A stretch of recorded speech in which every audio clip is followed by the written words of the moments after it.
Hi all, welcome to Mitharam channel. Today நம்ம என்ன பண்ண போகிறோம் அப்படின்னா நிலக்கடலை துவையல். இது வந்து கொஞ்சம் டிஃப்ரெண்ட்டாக இருக்கும். இதை நானே ட்ரை பண்ணது. இதை நான் உங்களுக்கும் ஷேர் பண்ணுறேன். நீங்களும் செஞ்சு பார்த்து எப்படி இருக்குன்னு எனக்கு கமெண்ட் பண்ணுங்கள். இதுக்கு தேவையான பொருட்கள் என்னென்னு பார்த்தீங்கன்னா நிலக்கடலை, கடலைப்பருப்பு, புளி, கருவேப்பிலையும் கொத்தமல்லி கொஞ்சம் எடுத்திருக்கேன், பூண்டு ஒரு 4 பல் பூண்டு எடுத்திருக்கேன். இது ஓரளவுக்கு பெரிய பல் பூண்டாக தான் இருக்குது. ஸோ அதனால் 4 பல் எடுத்திருக்கேன். வரமிளகா ஒரு 7 வரமிளகா கிட்ட வச்சுருக்கேன். ஸோ உங்களுக்கு காரம் எப்படியோ அதுக்கு தகுந்த மாதிரி வச்சுக்கோங்க. ஸோ இது எல்லாத்தையும் நம்ம ஃபஸ்ட்டு என்ன பண்ணணும்னா வதக்கணும்.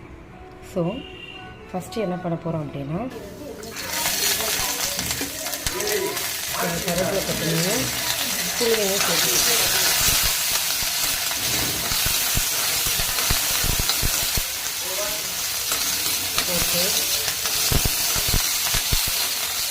இதையும் சேர்த்து போட்டு கொஞ்சம் சால்ட்டு போட்டு கிரைண்ட் பண்ணிக்கலாம்.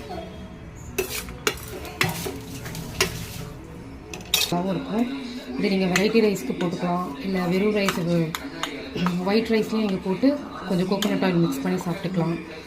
ஸோ இப்போ நான் மார்னிங் நான் எதுக்காக இதை பண்ணேன்னா எங்கள் வீட்டில் எனக்கு மார்னிங் வந்து கூழ் தான் வந்து பிரேக்ஃபாஸ்ட்டு. ஸோ அது கூட இந்த நிலக்கடலையும் போட்டு சைட் டிஷ் வச்சு சாப்பிட போகிறோம். நீங்களும் இதை ட்ரை பண்ணி பாருங்கள். எப்படி இருக்குன்னு பார்த்துட்டு எனக்கு கமெண்ட் பண்ணுங்கள். தேங்க்யூ ஃப்ரெண்ட்ஸ், தேங்க்யூ ஃபார் வாட்சிங். இந்த வீடியோ உங்களுக்கு பிடிச்சிருந்ததுன்னா லைக் பண்ணுங்கள் அண்ட் சப்ஸ்கிரைப் பண்ணுங்கள். தேங்க்யூ.